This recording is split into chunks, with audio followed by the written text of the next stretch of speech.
Humanity is at a very vulnerable point, a position that is susceptible to influence. World leaders are talking about a new direction for civilization they have decided for us. Now is the historical moment, the time, not only to fight severe virus, but to shape the system. We have a unique but rapidly shrinking window of opportunity to learn lessons and reset ourselves on a more sustainable path. This pandemic has provided an opportunity for a reset. The Great Reset. A call to action for resetting the social contract. To recenter, the reset. The Great Reset is happening. To build back better. Building back better. To build back better. Build back better. Build back better. Build back better. The 2030 Agenda. The 2030 Agenda. The 2030 Agenda. 2030 Agenda. Agenda 2030. The 2030 Agenda. For years, we have been warned by so many of what's to come, and these people have been vilified, discredited, and labeled. Conspiracy theories. Alex Jones, who created InfoWars, is probably the best known conspiracy theorist and fake news peddler on YouTube. There's a lot of conspiracy theorists out there. Conspiracy theories. Conspiracy theories. It's also what happens when you listen to the radio host, Alex Jones. Conspiracy theories. Conspiracies. Conspiracy theories. As conspiracies. Conspiracy theories. Conspiracy theories. Now anyone whispering a voice of opposition is being silenced, shut down from all public media spaces, and being told they can't communicate. One of those bail conditions is that I'm not allowed to use, communicate, or post on social media. That to me is really interesting. I wonder what it is that the province doesn't want everybody to know.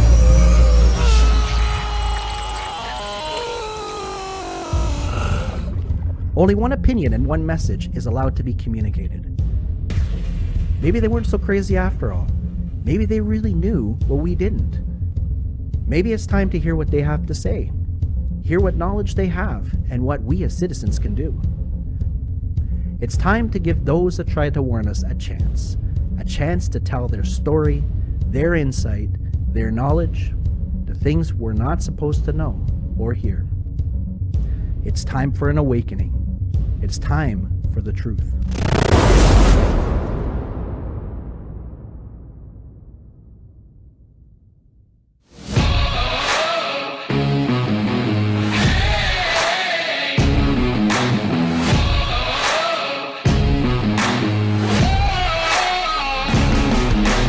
Ignition sequence start. 6, 5, 4, 3, 2. Is the Premier prepared to violate our constitutional rights to defend this fear-mongering agenda? Yesterday, this government released another COVID scheme based on meaningless data. As if the public wasn't already confused enough, our Premier changed the rules yet again. These new measures are absurd, irrational, and inane. They're better suited to a Monty Python parody. Lockdowns don't work.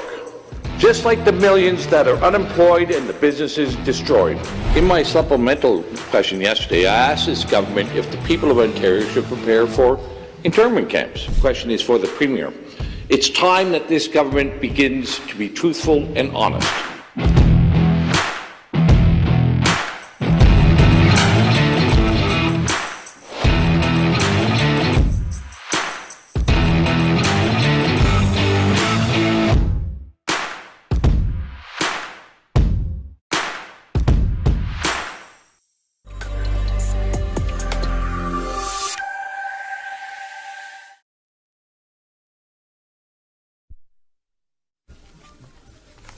I don't know why I bring all these papers. I never look at them. Oh, when you're giving numbers, I do. I go, oh. I said that. Did you really do that? I just say whatever they write down for me. That's why I look at things.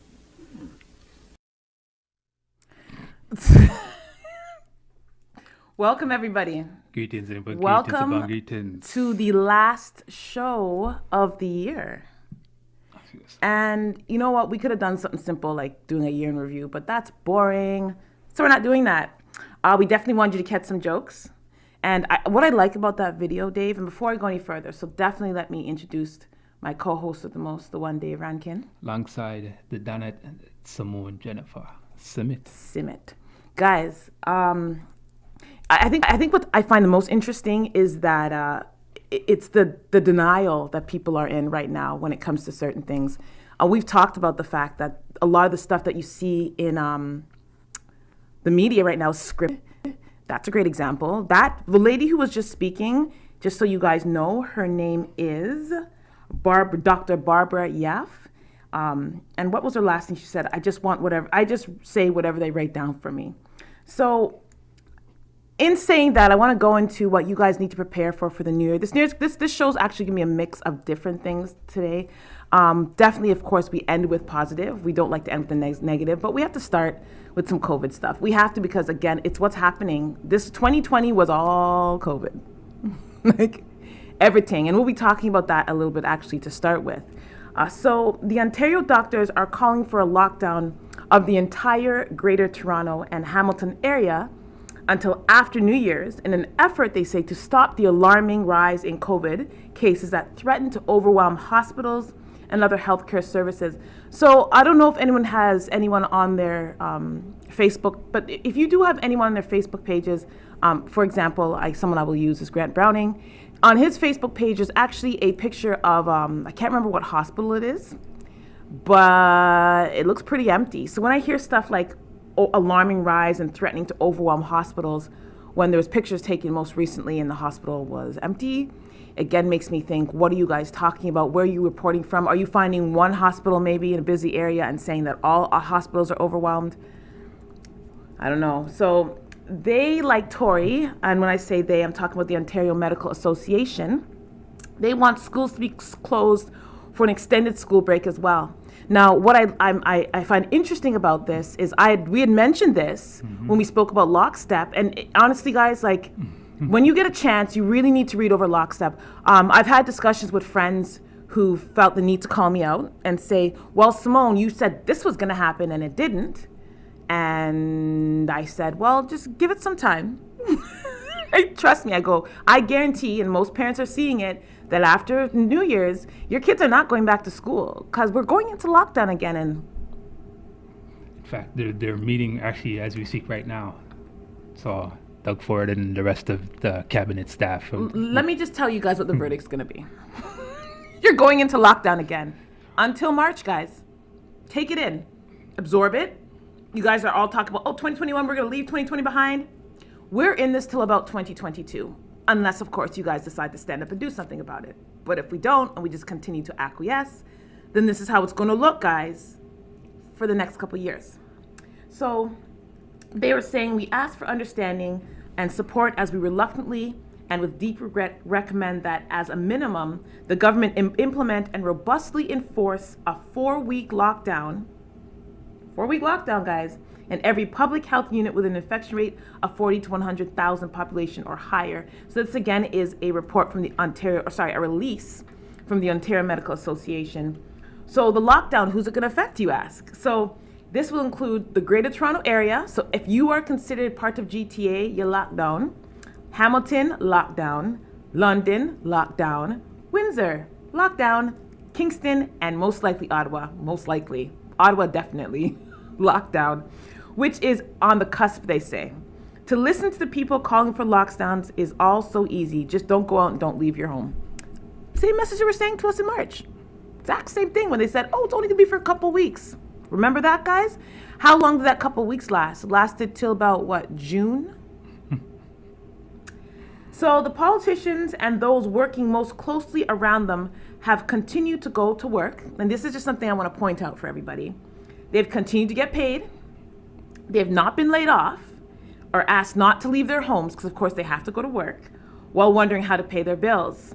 Now, this is a very real thing for most people, though, who are not politicians, for small business owners, for people who had jobs, who had part-time jobs, full-time jobs.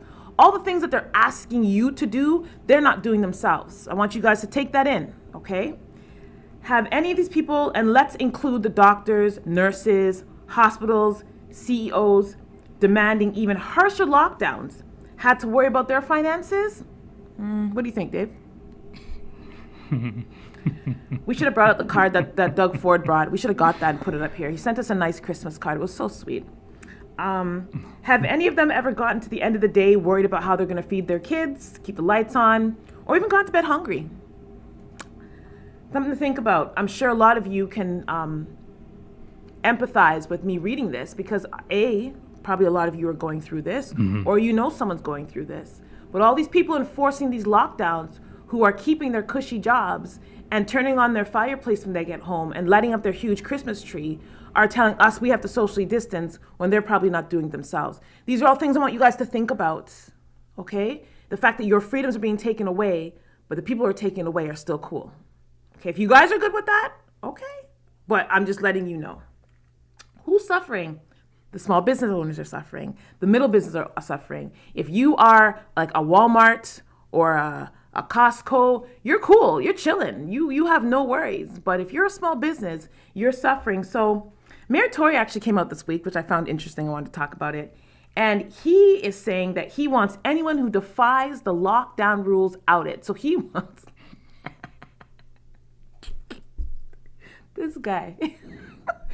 So he wants basically to call people out if they're doing something they're not supposed to do. So apparently, last week there was a bar that opened up at nights, and they covered their windows and stuff like that. But the music was loud, and I'm almost sure there was someone snitching, because I guarantee this was a snitch thing. And the police showed up and were banging on the door because they heard the music. And they snitched pretty much, and the people had to close on the bar because there's about 40 people inside there, and they had no masks on, and they were partying. They were having a good time. And someone snitched, and they got locked down. So what he had to say, Mayor Tory, if it's just a protocol, I'm going to suggest we should make the names public, people who go against the lockdown rules. I think anyone who is that irresponsible as an owner not only should be facing their day in court and not only be given the maximum fine as well, but they should be shamed. Isn't that part of lockstep too? Absolutely. Absolutely. They want to shame you for trying to be human, trying to interact with people, trying to sustain a living. You are being shamed now. And the mayor, again, politicians, the ones who are sitting cushy, who I guarantee are going to be hanging out with their family this week. Next week, Friday, on Christmas, their houses are going to be, if not full, there'll be people there. Want you to just stay home and do nothing and suffer. Okay. And they call it grossly irresponsible behavior. That's what it's being called. Okay, so another thing before we go into the next segment. Oh, Lord. So the reason that they're shutting us down, guys, is because of all these numbers that are going up, and deaths and COVID cases. This is why all this lockdown is happening. The same people who are locking us down for numbers, they're saying that any death that occurs in an active case of COVID-19 is counted as a COVID death. And I'm going to explain what that means to you. Okay. And again, remember, these numbers are basically the things that are playing out our lives right now. They're showing us how we're allowed to live because of these numbers. They're saying these numbers, this is in the States, but we have one for Ontario, but it's not just happening here. It's happening all over the world. So there's a lot of misreporting going on. As a result of how data is recorded by health units into public health information databases, the ministry is not able to accurately separate how many people died directly because of COVID versus those who died with a COVID infection. And I want to tell you guys who said this. The Ontario Ministry of Health Senior Communication Advisor, Ann Miller. I want to read that one more time. The ministry is not able to accurately separate how many people died directly because of COVID versus those who died with a COVID infection. First of all, what the hell are you talking about? And what? So again, what they're saying, and I have more to add to this, so just give me a second here. These numbers, again, all these deaths that they're trying to scare people with, they're not accurately able to separate the numbers that they're reporting. But they're using these numbers to lock people's lives down. Please explain this. Can you explain this, Dave? What should we call dollars and Miller? cents. Dollars and cents. Dollars and cents. That's Of all it comes course. out to. Dollars and cents. So, what they were saying is that suicides are actually being recorded as COVID deaths. Interesting. They're saying if they killed themselves because of the stresses of COVID, then it's considered a COVID death. You're damn right it is, but not the death that they're reporting. That's the thing. It is technically a COVID death, but not the way that they're reporting it. You're thinking that these people are actually having COVID and dying. When no, a lot of these people are committing suicide. The rates have gone up at these suicide hotlines because people are stressed out. They're losing their jobs, losing their homes, getting evicted, can't feed their family because of numbers that cannot be accurately separated. I want you guys to really think about that this holiday season when you're sitting at home. If you're alone and you want to follow these rules, by all means, but if you're sitting at home Zooming your family during Christmas, I want you to remember something. Doug Ford will be sitting with his family, quite happily, eating a roast, I'm sure.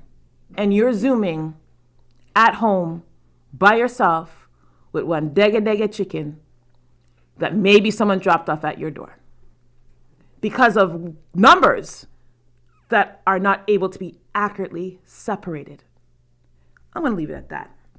When we go into our next segment, I'm just going to leave it there. Y'all think about that. We're actually going to talk about we're going to go into the history a little bit. I like to sometimes look back at things. So a lot of people don't realize that there was actually a larger pandemic than this one. And this happened during a very important time in history. Okay? End of the 60s, so 68, 69, and 70s. There's a lot going on in that time, a lot going on. But there was also a full-blown pandemic to this type of full-blown, people dying and everything. We're going to talk about that. We're also going to talk about the ability to use virtual reality to experience racism. We'll see you guys soon on A Better Tomorrow. Million people in California are right now under brand new stay-at-home orders as hospitals there risk being overwhelmed. There are a lot of governors who oppose bringing back these lockdown orders and forcing businesses to close. What do you think? Do you think more states need to consider taking that kind of drastic action and the kind of drastic action we saw when the pandemic first began, or can there be a more nuanced approach? Well, certainly mask wearing has essentially no downside. They're not expensive. Bars and restaurants in most of the country will be closed as we go into this wave, and I think, sadly, that's appropriate. Depending on how severe it is, the decision about schools is much more complicated because the benefits are pretty high. The amount of transmission is not the same as in restaurants and bars. So, trade-offs will have to be made. But the next 4 to 6 months really call on us to do our best, because we can see that this will end, and you don't want, somebody you love to be the last to die of coronavirus. When do you think life will fully return to what we thought of as normal back in January? No masks, no social distancing, no other protective measures necessary. Certainly by the summer, we'll be way closer to normal than we are now. But even through early 2022, unless we help other countries get rid of this disease and we get high vaccination rates in our country, the risk of reintroduction will be there. And of course, the global economy will be slowed down, which hurts America economically in a pretty dramatic way. So we'll have, starting in the summer, about 9 months where a few things like big public gatherings will still be restricted. But, we can see now that somewhere between 12 to 18 months, we have a chance, if we manage it well, to get back to normal. And obviously we're changing.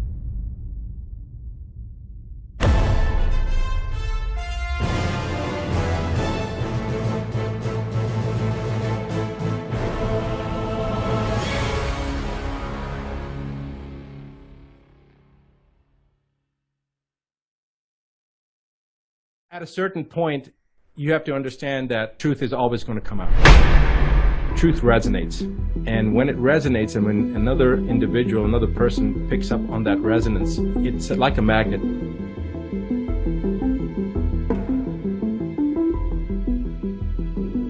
You boil a frog by putting it in the water and turning up the heat slowly, right? So they're trying to make this into, and I've seen this in the media, they're talking about this is here to stay. This is the new way of life, social distancing. They're trying to slowly program us.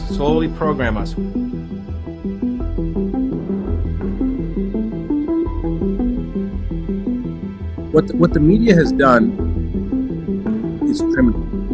They should be held accountable on a criminal level, not financially held responsible, which, by the way, is an important thing, but to be criminally held responsible, meaning that people go to jail for what they're doing, because they have literally killed millions of people.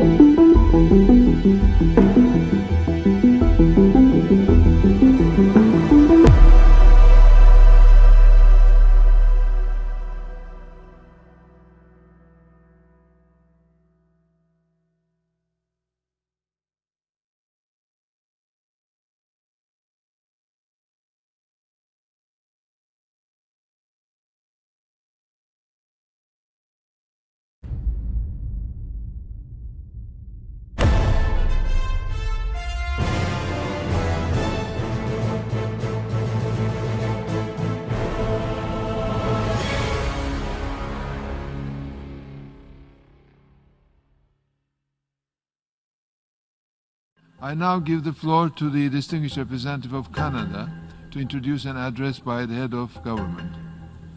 Mr. President, fellow delegates, my friends. Permit me, Mr. President.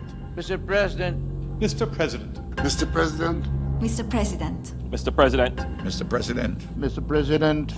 Your Excellencies, ladies and gentlemen.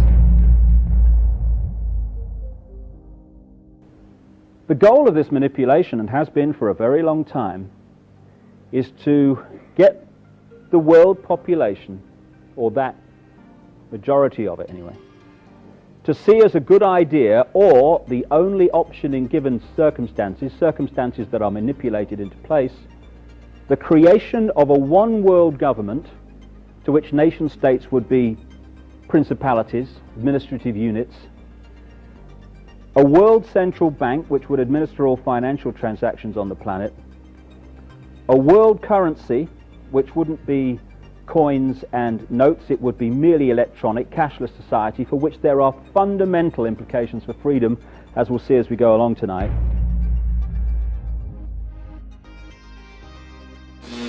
Now is the historical moment, the time, not only to fight severe virus, but to shape the system. And there is a global pyramid within which all these work, in which the peaks of all these individual pyramids, banking, business, media, etc., fuse into one peak.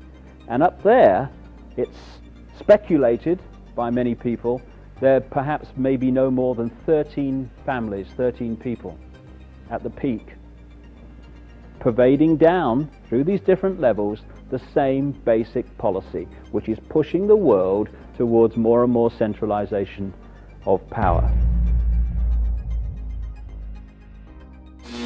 The so-called Great Reset is not a conspiracy theory. It is an actual set of concrete proposals being advocated by some very influential people, and including, apparently, by Prime Minister Trudeau. And what we saw in the First World War and the Second World War were massive global examples of problem, reaction, solution, which work like this. The problem's created secretly. You then use the media, which isn't difficult, to wind up public opinion in relation to your manufactured problem to the point where public opinion utters the classic words, something must be done, this can't go on, which is always followed by, give my power away, what are they going to do about it? And at that point, those who created the problem and got someone else to be blamed for it wound up that public reaction, then openly in the public arena, in the parliaments of the world, in the newspapers and on the television, offer the solutions to the problems they have created. And in doing so, they get vast numbers of people to demand what they want to do anyway.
Welcome back, everybody. Welcome back to Greetings the of our last. greetings. You can't see this, but I want you guys to see my card.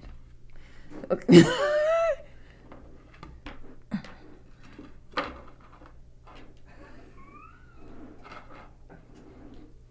Welcome back to the last episode of The Better Tomorrow for this year.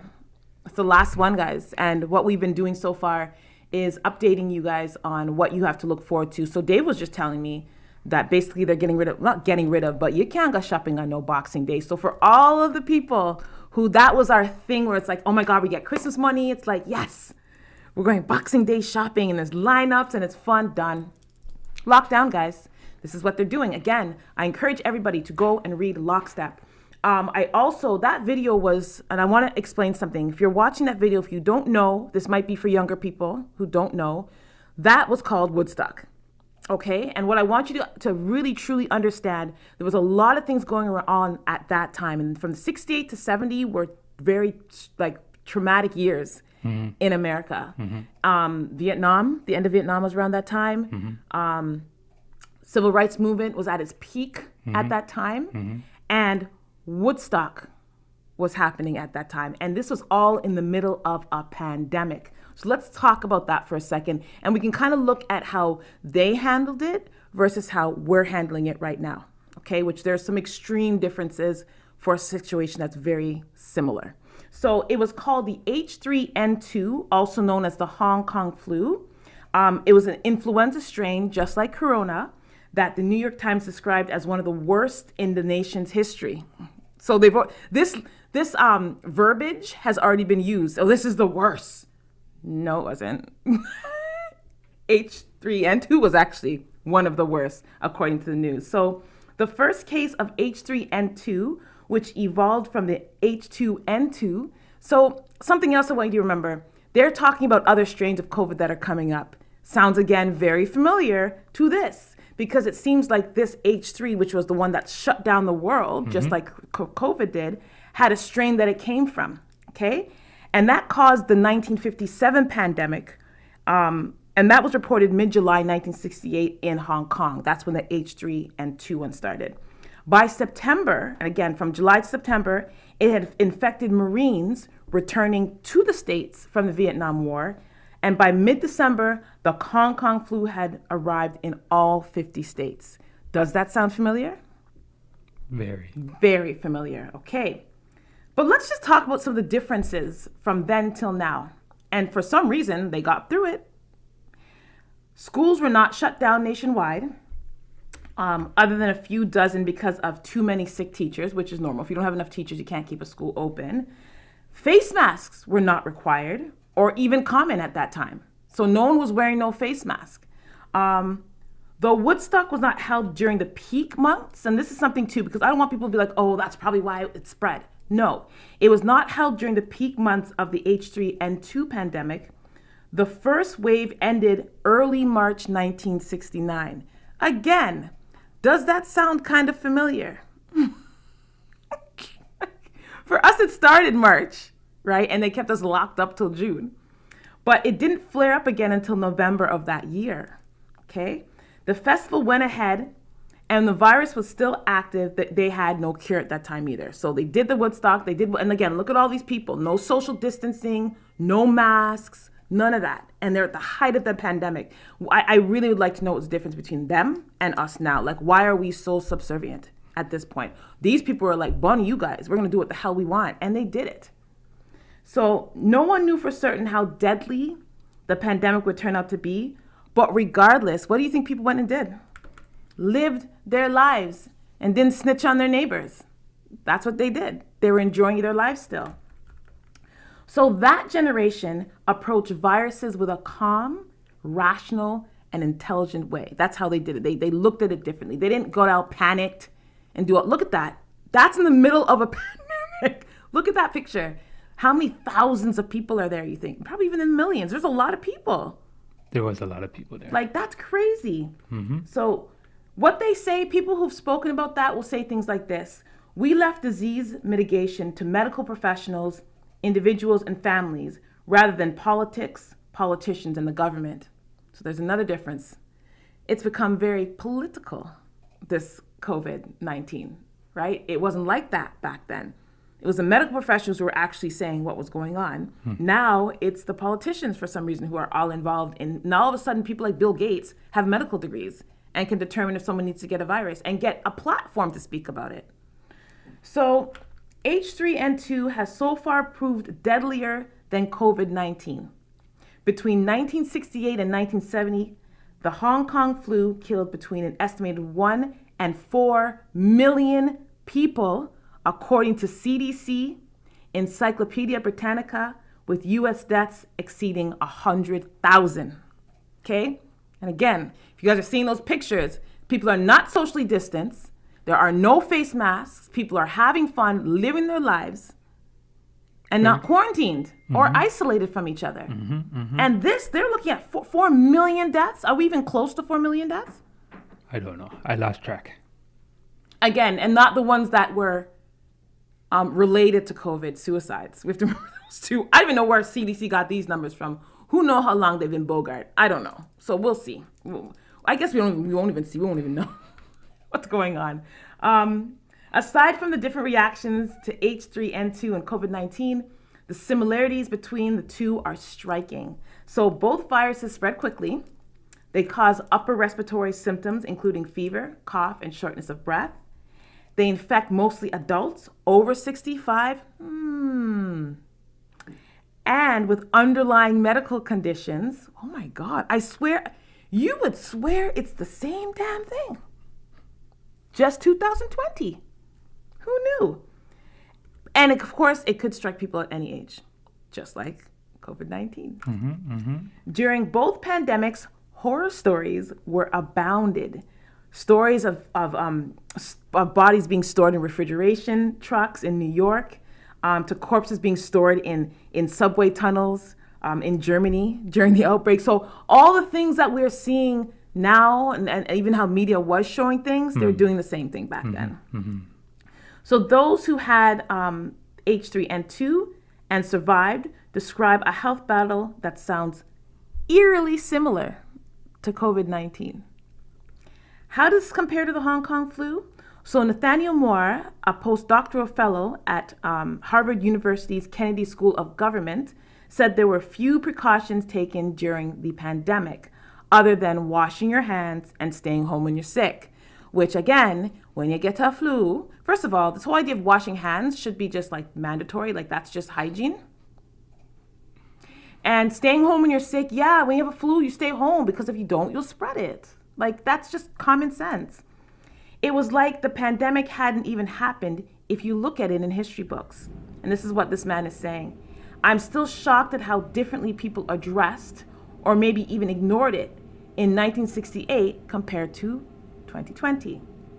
A vaccine was soon developed in August 1969, not long after Woodstock, but the news of a cure didn't get much media attention either. So I just thought that was really interesting to put out to everybody, because I don't know if a lot of people are aware of the fact that Woodstock was in the middle of a pandemic, and the fact that the world survived. They really did. Like, look at that. The world survived with no face mask. The world will continue to survive. The world will continue to survive. But look at that. No social distancing whatsoever. Nothing. And I guarantee there's not a lot. There might have been some older people there, I'm sure, because older people like to have fun too. But like, wow. Wow. I don't know, guys. Just, we want to provide some history. Again, this is our job, is to educate, let you guys know what's going on. What is? Oh, yes. When you guys get a second, you definitely want to look at the liberal. You can, I don't even know if it's still up, the liberal whistleblower. This is an example of it. This is the lockstep that was actually put out, saying that this is how our lives are going to look for the next little bit. I would suggest you read this thoroughly a few times, because if you look at it, you're going to see that we have already started progressing very slowly through this. But it is on point, guys. It is on point. I mean, to the point that I was predicting, again, we predicted closures June. In June, guys, if you go back to some of our shows in June, we were talking about lockdowns. We knew this was happening. We knew this was coming. I was telling people, look, prepare yourselves. Your kids are in school for just this semester. After that, get used to having them homeschooled again. This is just the way of life.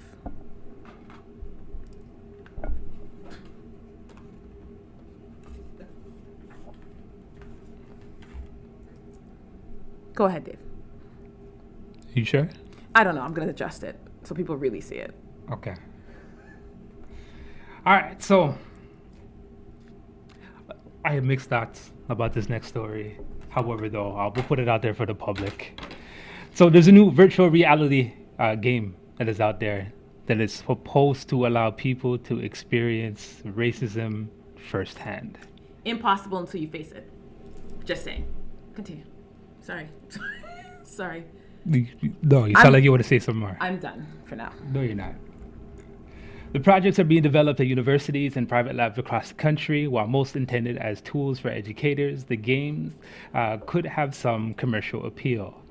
These include games like I Am a Man, which places you as a participant at the 1968 Memphis sanitation workers strike and grants players a first-hand experience of the events that led up to the assassination of Dr. Martin Luther King Jr. Traveling While Black, currently available on the Oculus Quest, is set around the historic Ben's Chili Bowl in Washington, D.C., and shows what it was like to travel while black during the Jim Crow era. Wow.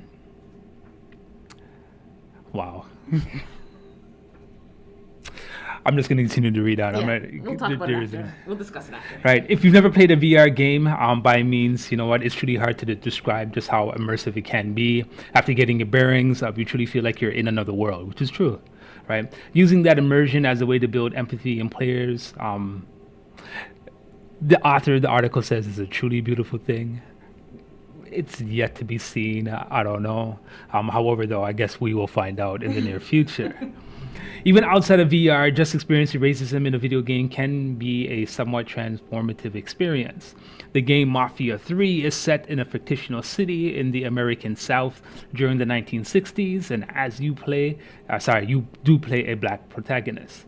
The game doesn't shy away from the fact that you are a black man during a time where casual racism is the norm. All right, walking down the street and seeing non-playable characters try to avoid you because of your race, or just having the N-word casually hurled at you, as it was, to put it lightly, of course, is some shit. Imagine how that experience would be intensified with a VR headset. The curator, Derek Ham of the game, he says that this is a powerful medium that allows you to experience the perspective of another person. And maybe, just maybe, you'll change your own perspective on how people experience life as a black person.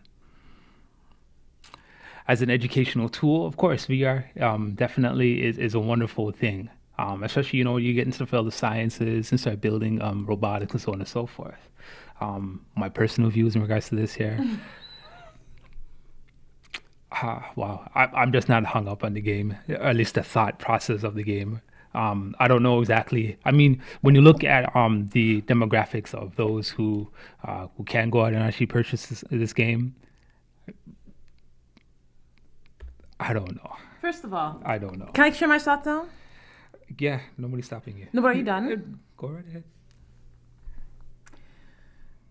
I get it. I get the sentiment. I understand. I don't think anyone can ever truly understand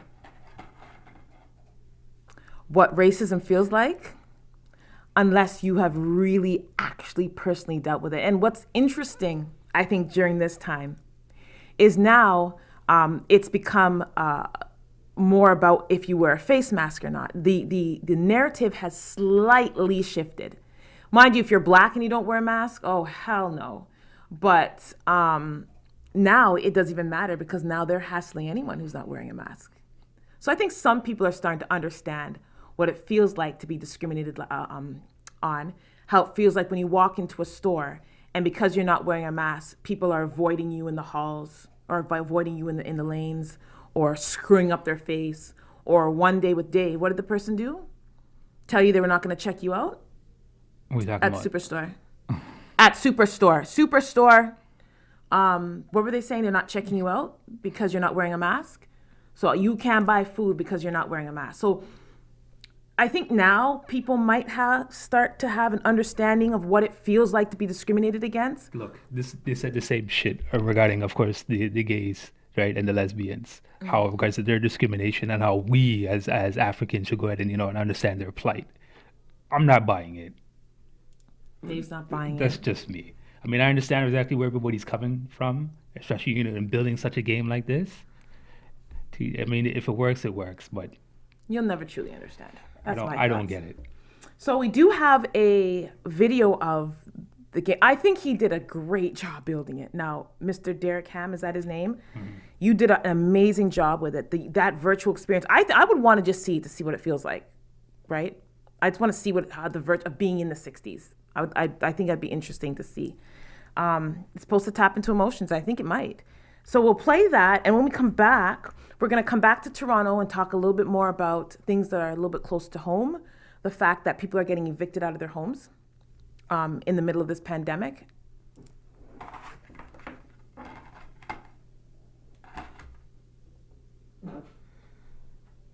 Okay, people are getting evicted out their homes because you want to lock things down, okay? And we're also going to talk about this whole idea of fact checkers, because I'm almost sure we've been fact checked on everything, I think. People like to fact check and censor our show a lot.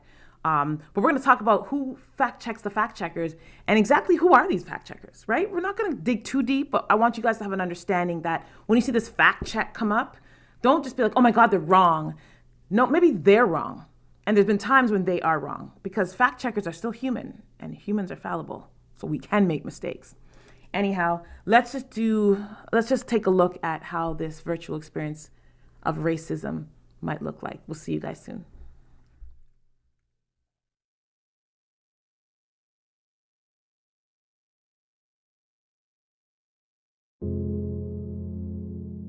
And treat them as though they are not men. That's a racist point of view.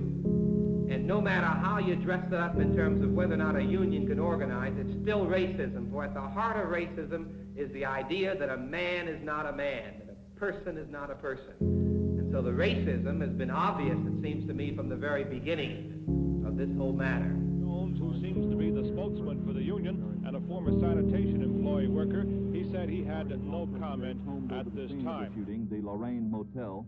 Dr. King was shot as he stood on the second floor balcony outside his room. Police have established the bullet came from the top floor of a cheap boarding house.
The Great Reset is actually the name of a book by a very prominent advocate of it. His name is Klaus Schwab. He sent me a copy. I guess he sent one to probably every government leader around the world. And Klaus Schwab's thesis in his book is that governments and societies, the world, should, quote, seize the opportunity of the public health and economic crisis to reimagine the world and radically change policies.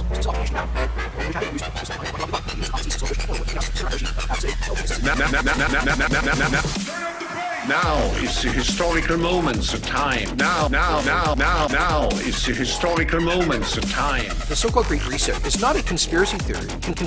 Conspiracy theory. Now is the historical moments of time. not only to fight severe virus, but to shape the system, to shape the system. This pandemic has provided an opportunity for a reset, for a reset. The so-called Great Reset, it's not a conspiracy theory. It is an actual set of concrete proposals being advocated by some very influential people, and including, apparently, by Prime Minister Trudeau, who clearly alluded to it, referred to it, quoted from it, the Schwab theory, in a speech he gave to the United Nations a couple of months ago. So it's not a conspiracy theory to talk about that. At a certain point, you have to understand that truth is always going to come out. Truth resonates. And when it resonates, and when another individual, another person picks up on that resonance, it's like a magnet.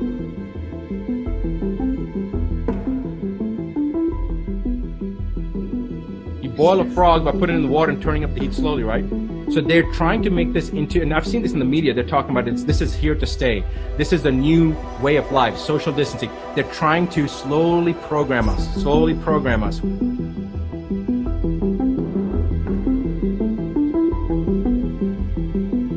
What the media has done is criminal.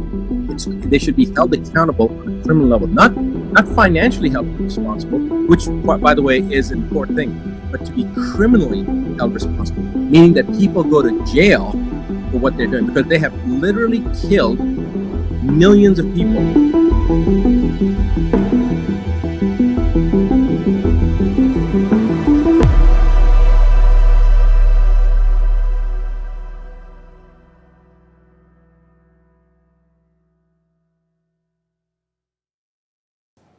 A new study looking into the people being evicted in Toronto and the direct connection to race and poverty is painting a very clear picture about some of the challenges the Black community in this city faces, along with those living in low-income neighborhoods.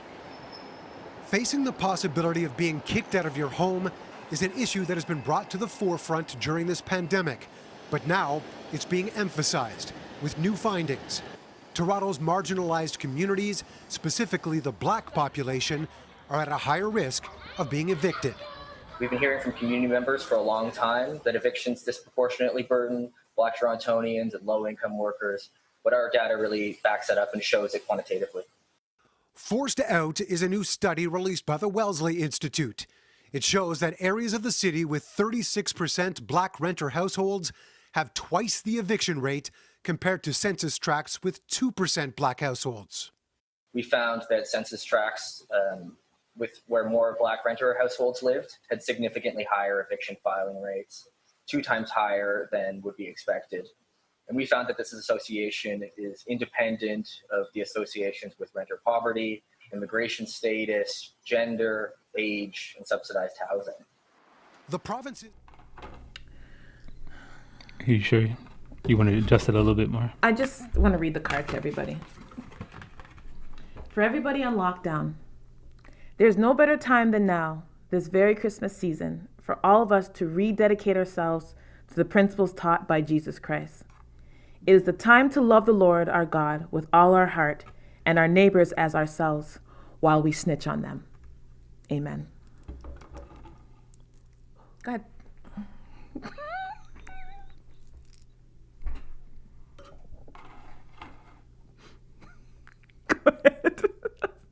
I'm sorry, guy. Like, you just come out of here with that. Don't quote Bible scripture. Talk about love your neighbors, and you're telling them you guys better snitch in case you guys steal anybody. Like, what are you talking about? Just the contradictions are just endless. Go ahead. What's happening to our people in the city? Oh, it's very unfortunate. I guess what's happening right now. Almost as unfortunate as the card you've been displaying, right? I just want people to see the card that we received. Go ahead. All right, so in the York Southwestern neighborhood, the community took part in 170 eviction.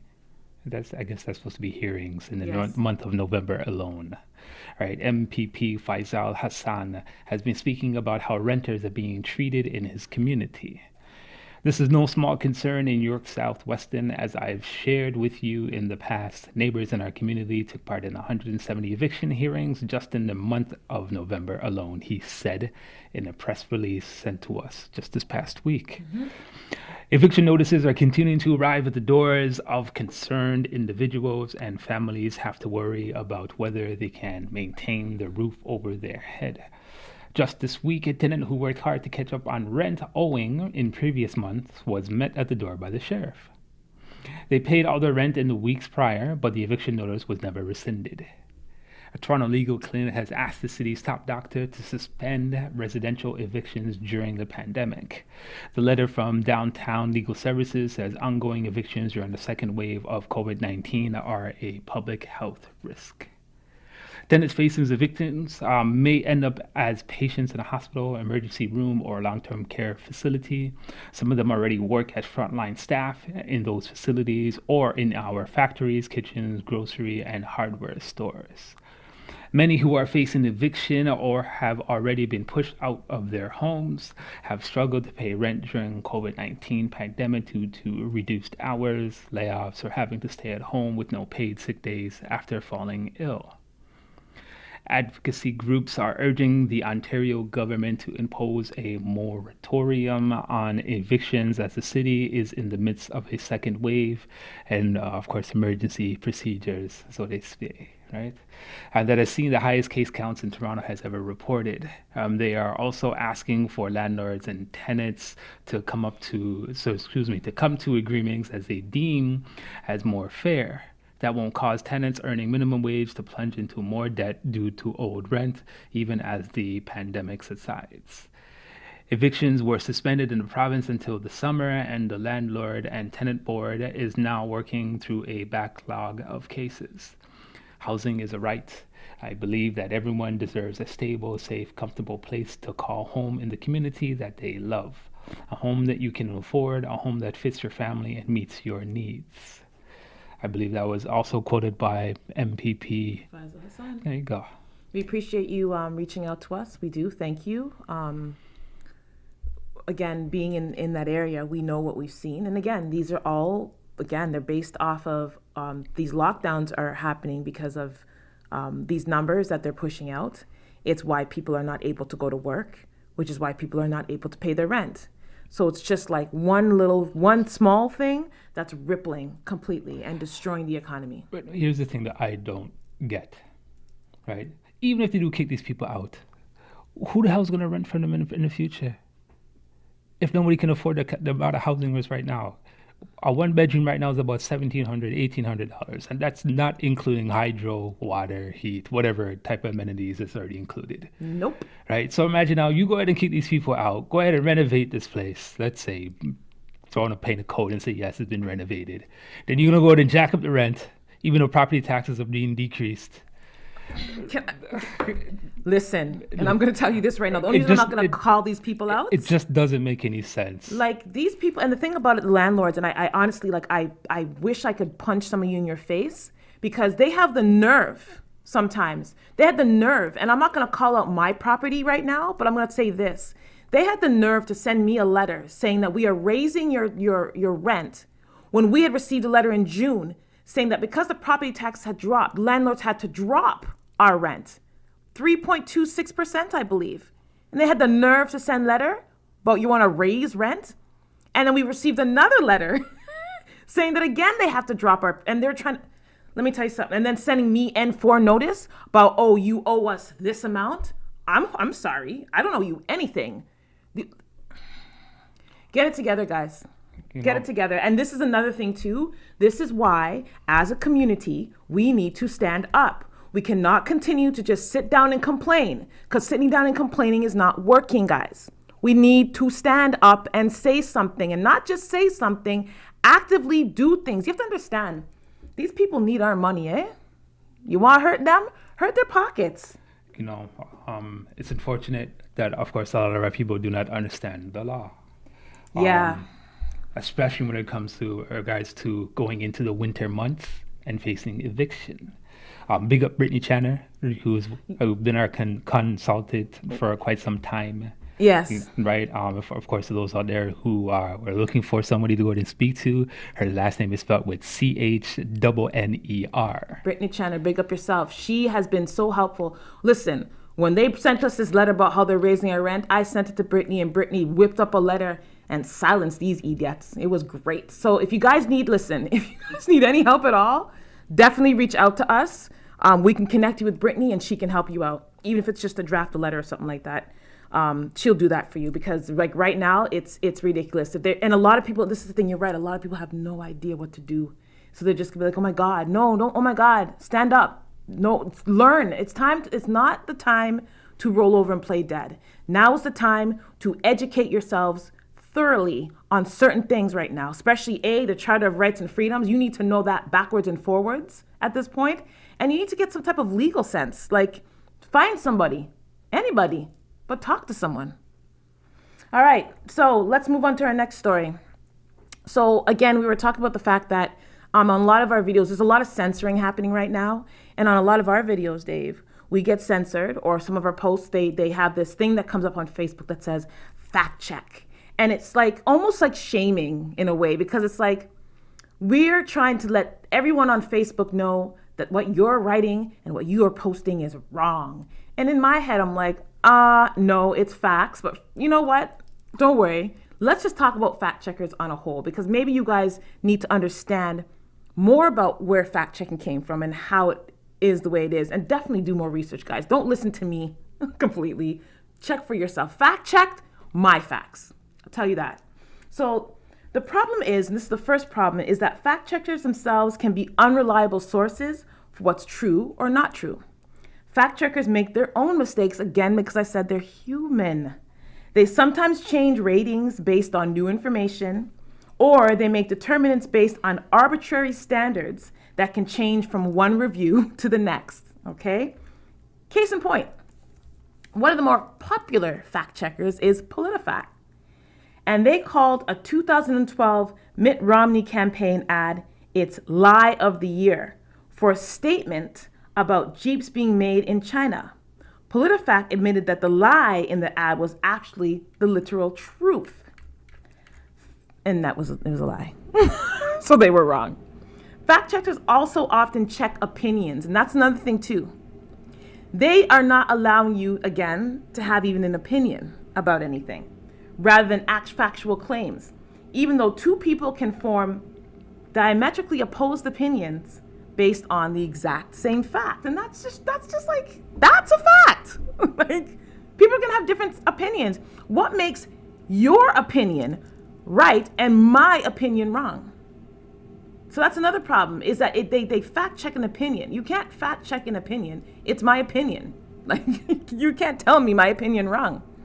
So another thing is the fact that many media fact checks use other media sources to check their facts, and apparently forgetting the fact that journalists get their facts wrong sometimes, almost as often as politicians. And we're going to leave this one here. So this fact checking system, which is the one that PolitiFact uses, they have statements that are like mostly true, half true, mostly false, or half false for facts.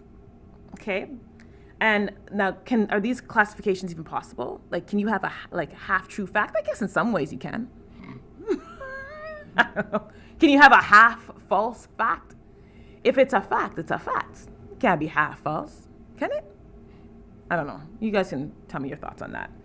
So on top of this, there are legitimate complaints of political biases happening with these fact checkers, okay? Who often seem to spend a lot of their time debunking claims coming from the conservative side rather than the liberal side. And I want to be very clear about this.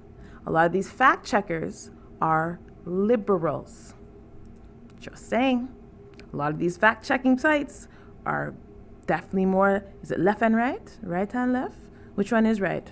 Well, they're both the same anyway, so. Realistically, yeah, they try to divide it, but it's all the same shit. But they like to split it up like that. Thanks for that reminder, Dave.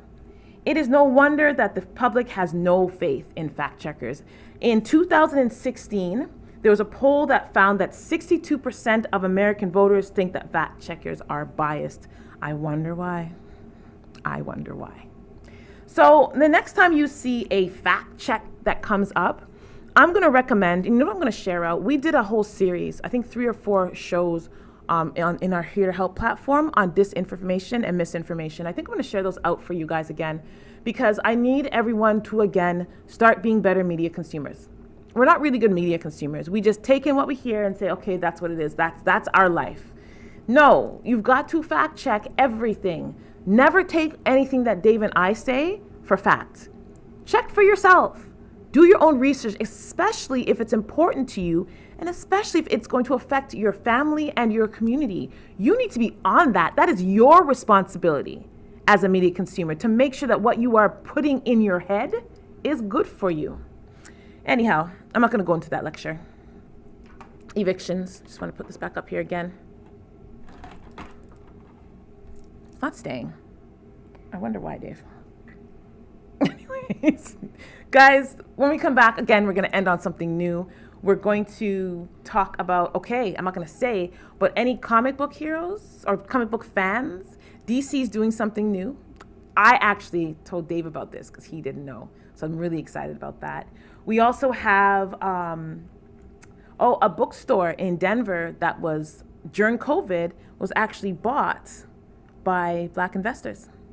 Sorry, African investors, melanated investors, however you like to term yourself, okay? And then finally, something I found kind of cool was the fact that there are Black male, African male, melanated male doctors who are actively mentoring young men to become doctors. I think that's very positive. And of course, I'm gonna end with a small little business feature, not a huge one, really, really small, just because I wanna encourage you guys that during this time, we've gotta work together. And we're gonna talk about that a little bit more on our next segment of A Better Tomorrow. See you guys soon.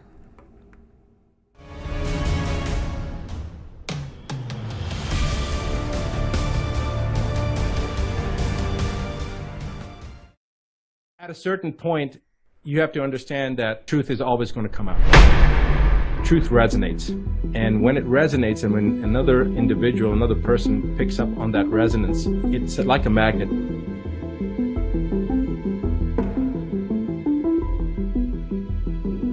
You boil a frog by putting it in the water and turning up the heat slowly, right?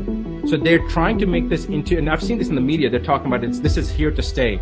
This is the new way of life, social distancing. They're trying to slowly program us.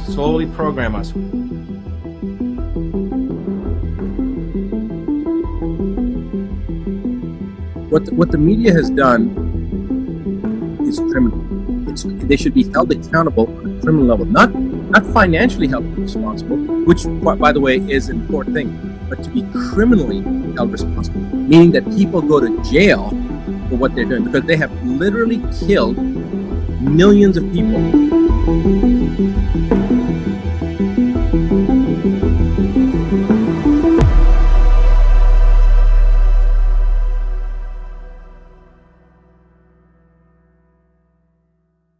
I now give the floor to the distinguished representative of Canada to introduce an address by the head of government.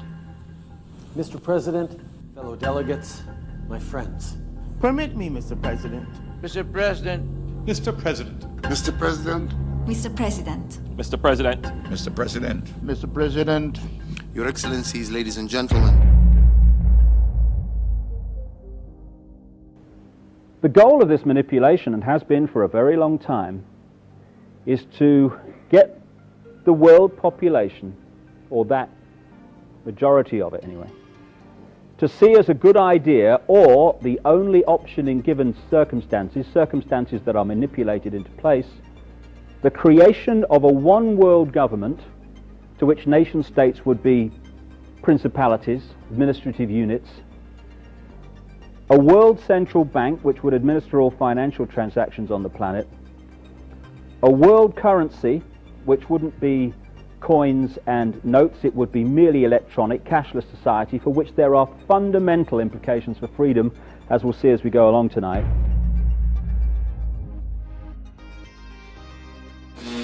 Now is the historical moment, the time, not only to fight severe virus, but to shape the system. And there is a global pyramid within which all these work, in which the peaks of all these individual pyramids, banking, business, media, etc., fuse into one peak. And up there, it's speculated by many people there perhaps maybe no more than 13 families, 13 people at the peak, pervading down through these different levels the same basic policy, which is pushing the world towards more and more centralization of power. The so-called Great Reset is not a conspiracy theory. It is an actual set of concrete proposals being advocated by some very influential people, and including, apparently, by Prime Minister Trudeau. And what we saw in the First World War and the Second World War were massive global examples of problem, reaction, solution, which work like this. The problem's created secretly.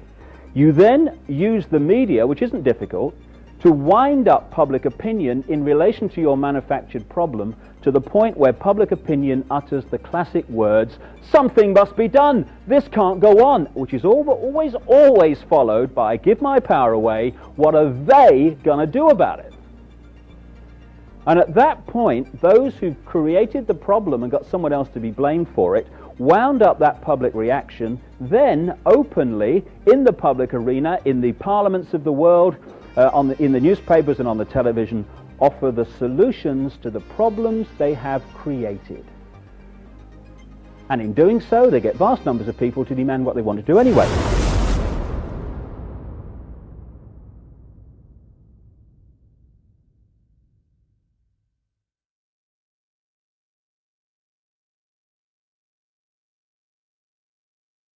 Since the announcement of the upcoming DC future state, the identity of the new Batman in this era has been a mystery.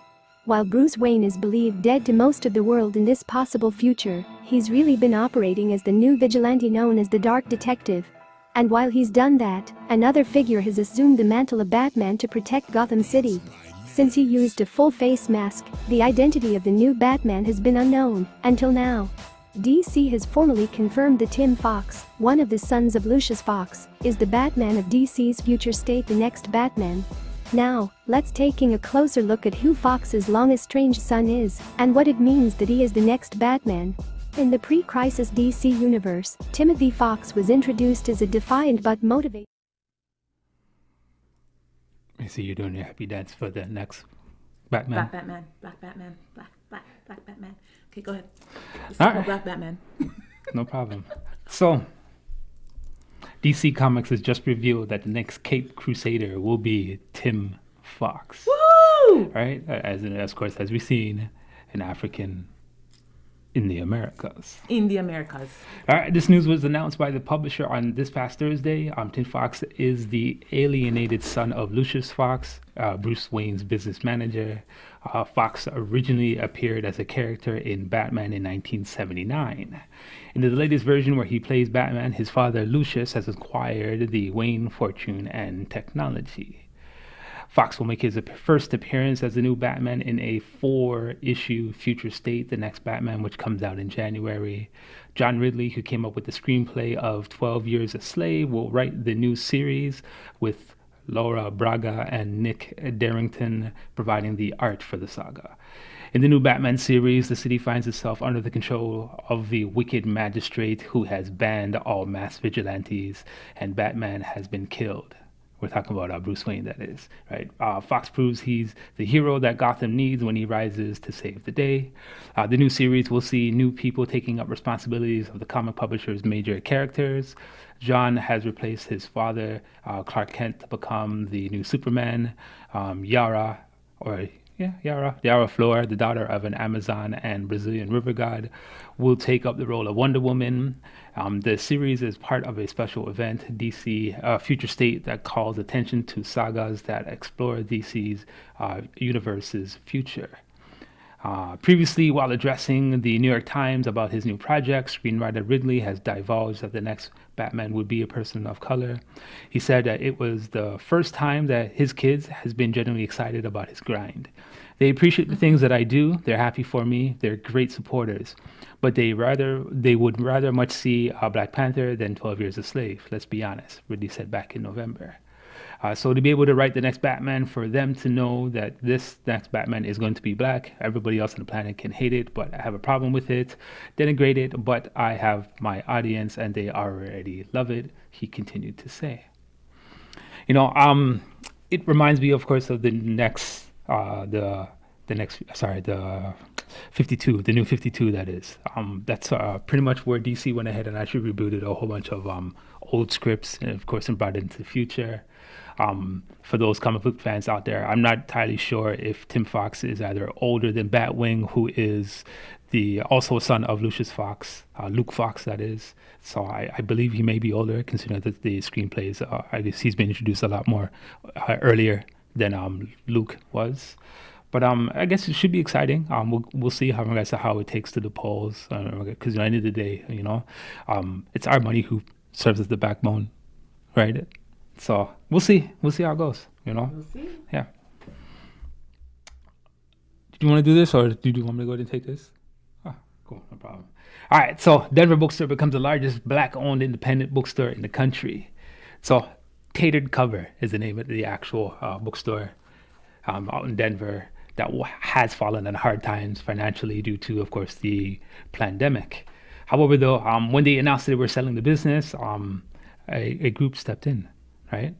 The Tatered Cover owners, Len Vlahos and Kristen, revealed the sale of the bookstore chain, the Bended Page LLC, a business collaboration between David Back and Kwame Spearman, the latter which will serve as the bookstore's CEO. The new owners, that's the name of the past two people we just said. All right, the impact of the economic crisis caused by the pandemic made it clear that Tatered Cover was going to need not only new management. Spearman said that his involvement with the Tatered Cover is more than just an investment. He views it as a community asset that has brought many locals joy. The notion of buying a bookstore in the middle of a pandemic was just about the craziest thing I had ever heard, he said. Colorado needs Tatered Cover. Tatered Cover needs Colorado. Spearman's partner, Back, told the Denver Post that his ties to the bookstore also run deep. In his first job, Back worked as a cashier at the Cherry Creek, Colorado location. Sorry, I always get mixed up with the the abbreviations, that is, right? And he said that his daydream was about owning the Tatered Cover. All right, so Back said he has known Spearman since high school, where they competed in debate contests at rival schools and became friends. The former management team has agreed to help with the transition until summer of 2021, according to the Denver Post.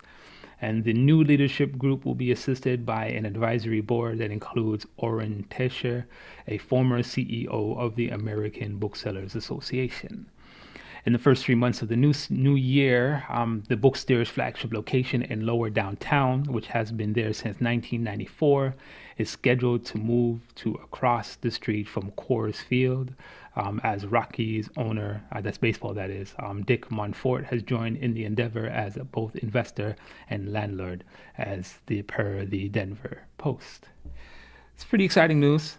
It is, considering that, paperback has been in trouble for a very long time, especially where things are. It's going to be interesting in regards to how this bookstore will be, heralded as the new thing, right? Who knows what could happen from here and not just in Colorado.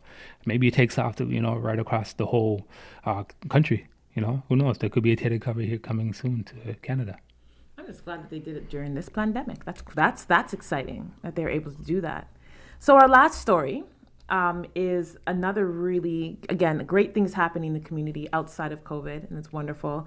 So Black men in white coats are showing boys of color that they too can become doctors. So let's talk a little bit about this, gentlemen. So Black Men in White Coats Youth Summit is on a mission to inspire the next generation of physicians, leaders, and to diversify the field of medicine with a special emphasis on Black males. Dr. Dale Okorodudu, did I say that right? We'll find out. I just realized the last part of it. I hope I said it right. Of Dallas, Texas, is the founder of the movement. He recently arranged a youth summit whose objective is to instill passion for medicine in Black boys. So Dr. Dale aired out his concerns about the declining number of black males in the field of medicine over the years and has said, some alarming data came out that the number of black men applying in the field of medicine was decreasing. There were actually less in 2011 than there were in 1978. So in such a backdrop, Dr. Dale had the pioneer Black Men in White Coat Youth Summit in UT Southwestern just last Sunday, I believe, which a significant large number of students from third graders to middle and high school students turned up for, which is amazing to hear. They experienced impartation from professionals such as educators, clinicians, and community leaders. So for the youth of color, some of the skill tutorials carried out were CPR training, how to make a splint tutorial, and anatomy exploration. Parents that attended, along with their elementary students, were also enlightened on how to nurture their young ones in line with this career path. So the youth were motivated to put their minds toward achieving their goals. The whole idea is to provide direction, empower them, and to encourage proactiveness in the pursuit for their long-term educational and career objectives. I think that that is absolutely wonderful. And I'm so happy that Dr. Dale is doing that. I think it's great. Yeah, health sciences are going to be such a major area for our future going forward, regardless if you believe in the needle thing or not. It's beyond that right now. We need more of our doctors in there, people who are ready to talk truths. So I think this is a really good thing. Well, we just need more doctors in the areas that they've never been in before, in the inner cities, the ghetto. We need the doctors there, right? So I want to end this off. I'm actually going to do a small feature. So my beautiful shirt today, and the reason I'm doing it is because we're actually going to be starting something new. I'm not going to go into too much for the new year. But what we know right now is with a lot of our small business, new business, middle-sized business owners, is they're the ones who are struggling. We've talked about it. We're seeing we're walking out on the roads and seeing stores closed. I drove down Eglinton the other day and I was shocked to see everything boarded up. Like, it's crazy what's happening. So one of the things that I really do want to do is make sure that I invest a lot of my money back into these small businesses. I'm not ordering from Amazon. I'm not ordering from wherever else people order from nowadays. I really try to go to these smaller businesses, and we have to support them the best way we can. So my shirts actually is by a young lady named Aisha, and she opened a business in the middle of the pandemic again, and it's called Made Neo. So what she does is she takes recycled fabric to create clothes. So she does sweaters, and she refurbishes them pretty much, but she does it with a lot of Afrocentricity. So she has a lot of color, and this shirt's called Tribal. I picked it up because I thought it just looked good upon me. But these are the type of things, again, that you can find when you're looking for Christmas gifts. I know we still have one more week to Christmas. So I advise everybody, support your local business. It doesn't matter what you want to support. It doesn't matter what you like. I guarantee you can find it locally. So support your local businesses this year, guys. Really, we need to start working together a lot more. We need to stop this snitching nonsense. We need to be supporting the businesses who are opening up and saying, no, we're not going to close our doors. We're not going to close our doors over numbers that are that can be skewed or may not be real, or we don't know where they're coming from, because this is what their government's doing. They're all over the place. We're not going to do that. We're going to open our doors, and we're going to serve our community, and we're going to make money, and we're going to feed our family. And I feel like that's fair. I don't know why people are not doing more of this, but I think they do need the support from us as community members to say, listen, we're going to support you. If you open your store, we'll make sure that you're okay. We need to be doing that more. We need to start coming out of this whole individualistic type deal and start doing a little bit more collective, guys. Something that we need to work on. I know we're not used to it, but it's the only way we are going to survive this pandemic. Any closing words for you, Dave? First and foremost, I just want to go ahead and send a happy birthday to a good friend of ours, Singing Duppy, Jermaine. Happy birthday. Oh, yay, yes. What did you call him? Singing Duppy. He understands. Don't worry, it's an inside thing. But anyway. Well, whatever. I called him Ghost, and that's our inside thing. Okay, so I'm not sure what you mad at me at this for. It's all right. Also, I want to send my condolences out to the Williams family. Rest in peace to Wesley Dongo, or Boxer Williams, who was just passed this past week. He's helped a lot of people during his time, and I'm sure he'll be greatly missed. So rest in peace, Elder. Also, there was another member of our community who suffered a loss. So Mr. Robert Small lost his father. So definitely condolences to you. That can't be easy right now. Definitely not during this time with everything going on. So he wrote a lovely piece on his Facebook page. So definitely go check that out. It's sad, right? And when you lose a parent, especially like, it doesn't matter what age you lose a parent, but when you've had them in your life for such a long time, it can be very difficult to navigate. So definitely my heart goes out to him. Much blessing to you this holiday season. Guys, you know what? I think there was someone who said that the only way to deal with this pandemic is through love. And I know that might be kind of like, it's a little abstract, but in a lot of ways, we do need to show some compassion and love for each other during this time. You know, like, it's been difficult. It's been a rough year. And I'll be honest with you guys, 2021 don't look much better. Sorry, I know everyone's like, oh, we're dying to get out of 2020. Well, you better be dying to get out of 2020 and prepare yourselves for 2021. Guys, have a wonderful holiday season. Yes. The next time you see us, so we're gone. This is it. This is our last show. The next time you see us was going to be for The Awakening, which is coming on January 2nd, which is the Saturday. It won't be the Friday. It's going to be the Saturday. And that's going to be a full day event. I believe we're starting around noon. And we're going to have speakers from around the world talking about what's happening. And honestly, I think it's a great way to start the new year because we want to prepare you guys for what is to come. It is not fun. But if you're ready to learn, if you're ready to start doing what you need to do to protect your family, protect your community, it's definitely something you want to attend. We'll have Dr. Buttar, which we've had on before. So we'll have actual medical professionals, on speaking. We're going to have some other specialists here. Of course, the great David Icke is going to be on the show with us. And we have so many others. We have community members who are going to be actually speaking. So definitely something for you guys to check out, The Awakening. My TCN TV network, we're going to be streaming live from there, which is exciting. And yeah, guys, have a great, great, great holiday. Listen, I ain't going to say for you guys to disobey laws because I don't want to get in trouble for saying that. But I'm going to say this. Enjoy your time. Enjoy your family. Okay? Try to have fun this holiday. Do not let people take away every right and freedom that you have. Have a great new year, and we'll see you on January 2nd at the Awakening Summit. Peace and love, everybody. Thanks for tuning in. Bye.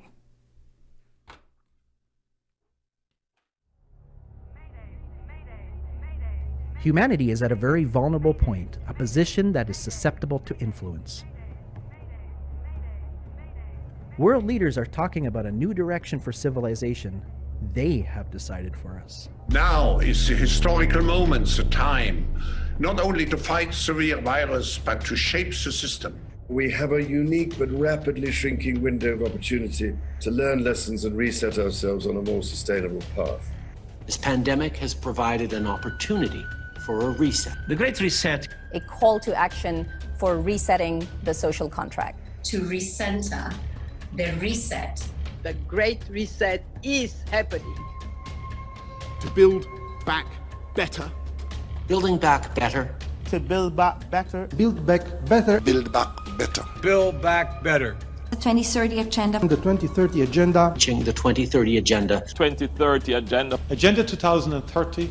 The 2030 Agenda. For years, we have been warned by so many of what's to come, and these people have been vilified, discredited, and labeled.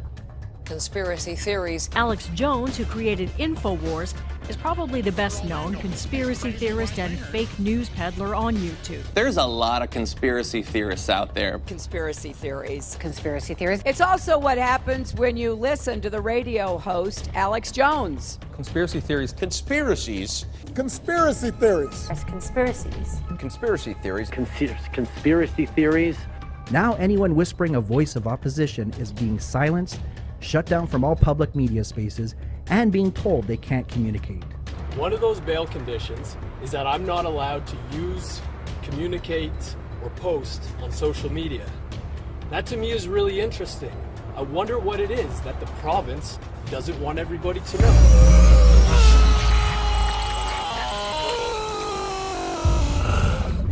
Only one opinion and one message is allowed to be communicated. Maybe they weren't so crazy after all. Maybe they really knew what we didn't. Maybe it's time to hear what they have to say. Hear what knowledge they have and what we as citizens can do. It's time to give those that try to warn us a chance to tell their story, their insight, their knowledge, the things we're not supposed to know or hear. It's time for an awakening. It's time for the truth.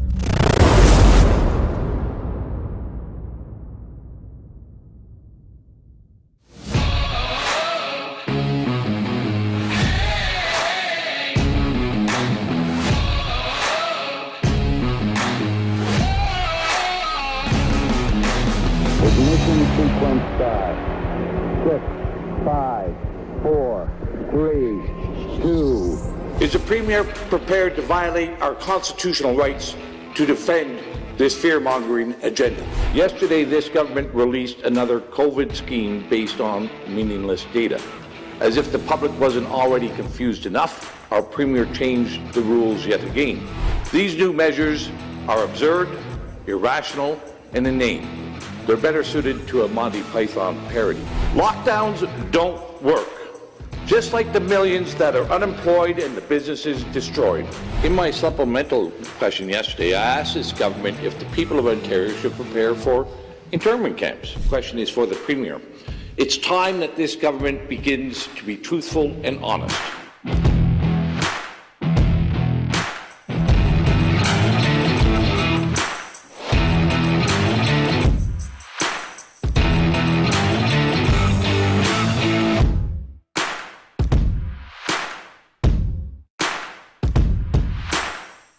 At a certain point, you have to understand that truth is always going to come out. Truth resonates. And when it resonates and when another individual, another person picks up on that resonance, it's like a magnet.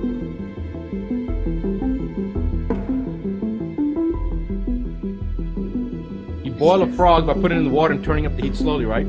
So they're trying to make this into, and I've seen this in the media, they're talking about this is here to stay. This is the new way of life, social distancing. They're trying to slowly program us.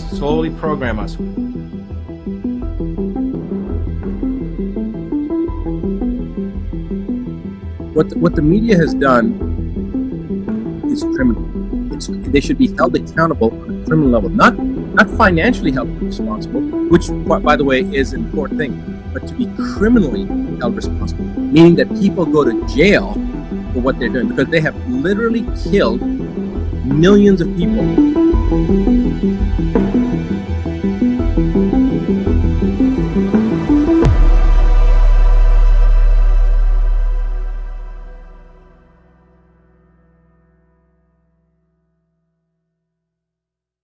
I now give the floor to the distinguished representative of Canada to introduce an address by the head of government. Mr. President, fellow delegates, my friends. Permit me, Mr. President. Mr. President. Mr. President. Mr. President. Mr. President. Mr. President. Mr. President. Mr. President. Your Excellencies, ladies and gentlemen. The goal of this manipulation, and has been for a very long time, is to get the world population, or that majority of it anyway, to see as a good idea, or the only option in given circumstances that are manipulated into place, the creation of a one world government to which nation states would be principalities, administrative units, a world central bank which would administer all financial transactions on the planet, a world currency which wouldn't be coins and notes, it would be merely electronic, cashless society, for which there are fundamental implications for freedom, as we'll see as we go along tonight.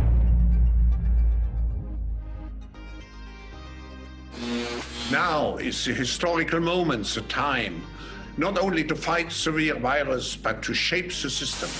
And there is a global pyramid within which all these work, in which the peaks of all these individual pyramids, banking, business, media, etc., fuse into one peak, And up there, it's speculated by many people, there perhaps may be no more than 13 families, 13 people at the peak, pervading down through these different levels the same basic policy, which is pushing the world towards more and more centralization of power. The so-called Great Reset is not a conspiracy theory. It is an actual set of concrete proposals being advocated by some very influential people, and including, apparently, by Prime Minister Trudeau. And what we saw in the First World War and the Second World War were massive global examples of problem-reaction-solution, which work like this. The problem's created secretly. You then use the media, which isn't difficult, to wind up public opinion in relation to your manufactured problem to the point where public opinion utters the classic words, something must be done, this can't go on, which is always followed by, give my power away, what are they gonna do about it? And at that point, those who created the problem and got someone else to be blamed for it wound up that public reaction, then openly in the public arena, in the parliaments of the world, in the newspapers and on the television, offer the solutions to the problems they have created. And in doing so, they get vast numbers of people to demand what they want to do anyway.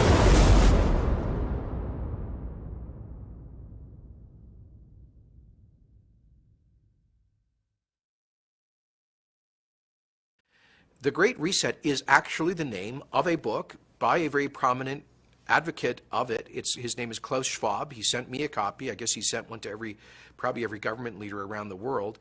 And Klaus Schwab's thesis in his book is that governments and societies, the world, should, quotes, seize the opportunity of the public health and economic crisis to reimagine the world and radically change policies.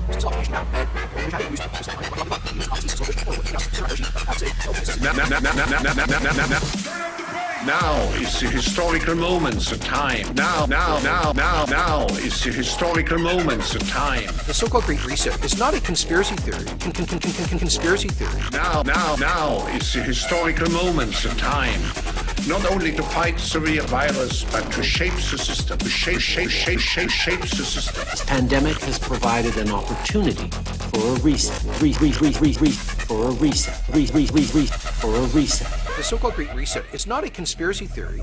It is an actual set of concrete proposals being advocated by some very influential people, and including, apparently, by Prime Minister Trudeau, who clearly alluded to it, referred to it, quoted from it, the Schwab theory, in a speech he gave to the United Nations a couple of months ago. So it's not a conspiracy theory to talk about that.